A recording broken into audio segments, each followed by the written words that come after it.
हाँ, नमस्कार दोस्तों। आज मैं बहुत दुखी हूँ। इतना ज्यादा दुखी हूँ कि सोचता हूं तो मेरी खोपड़ी काम नहीं करती है।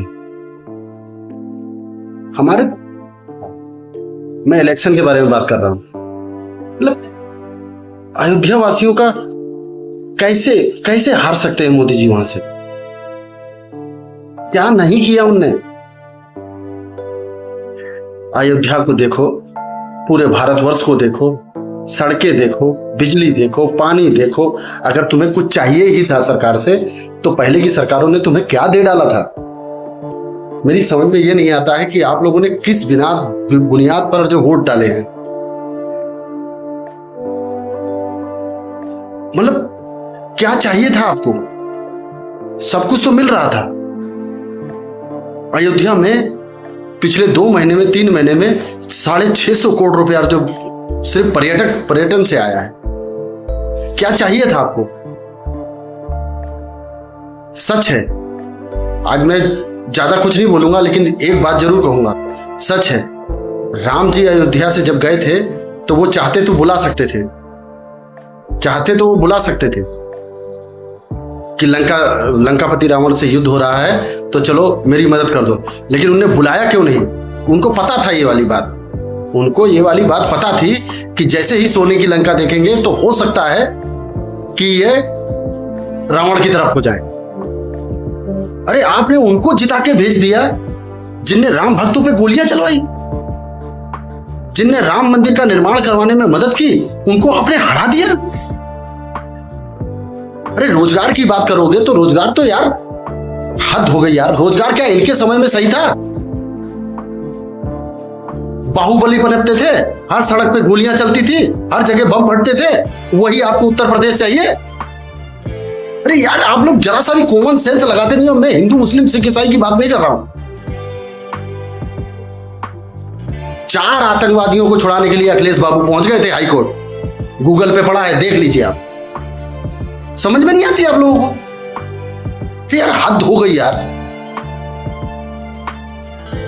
अरे कुछ तो सोचते यार दिमाग से, कि दिमाग बिल्कुल भी नहीं है, एकदम कचरा भरा हुआ है।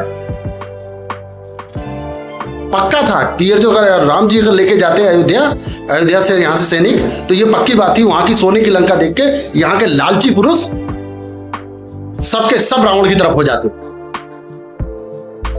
वो भगवान थे इसलिए जानते थे। उन राम जी का मंदिर जिनने अयोध्या वासियों के लिए, अवध वासियों के लिए अपनी भार्या, अपनी संगनी, अपनी अर्धांगिनी माता सीता को भी जो छोड़ दिया था, उन भगवान राम का जो मंदिर बना और बनवाने वाले को जो आपने हरा दिया। क्या चाहिए था आपको? मुझे तो समझ में नहीं आता यार। ये कैसे बदलेगा बताइए? अब मथुरा कैसे प्रशस्त होगा? काशी विश्वनाथ का मैटर पड़ा हुआ है। भारत को 3रे नंबर की इकोनॉमी बनाना है, भारत में और सुरक्षा सुदृढ़ करनी है। कैसे होगा? लंगड़ी सरकार दे दी आप लोगों ने।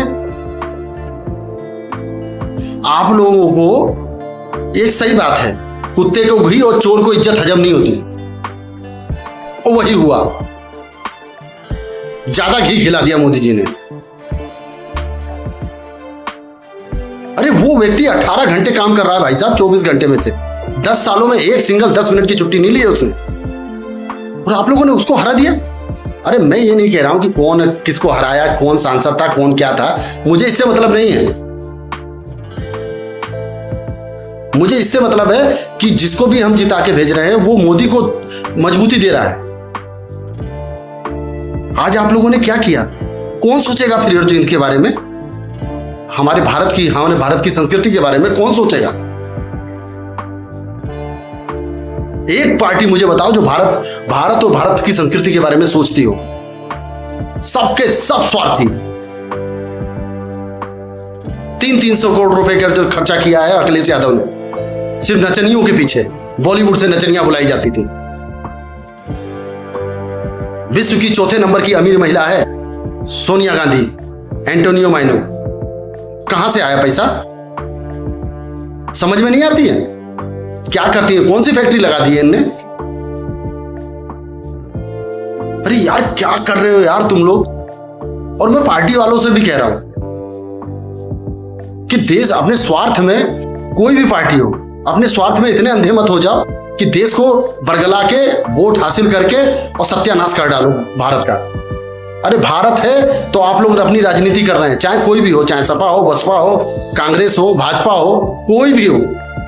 भारत है तो आप अपनी राजनीति कर पा रहे हैं, भारत नहीं है तो आप अपनी राजनीति भी भूल जाइए। अरे यार क्या अफसोस। जरा एक बार हाथ जोड़ के निवेदन है कि जरा एक बार सोचिए कि मोदी जी ने क्या क्या कर डाला और पिछली सरकारों में 70 सालों में क्या क्या हुआ है, तब आप लोगों को समझ में आएगा।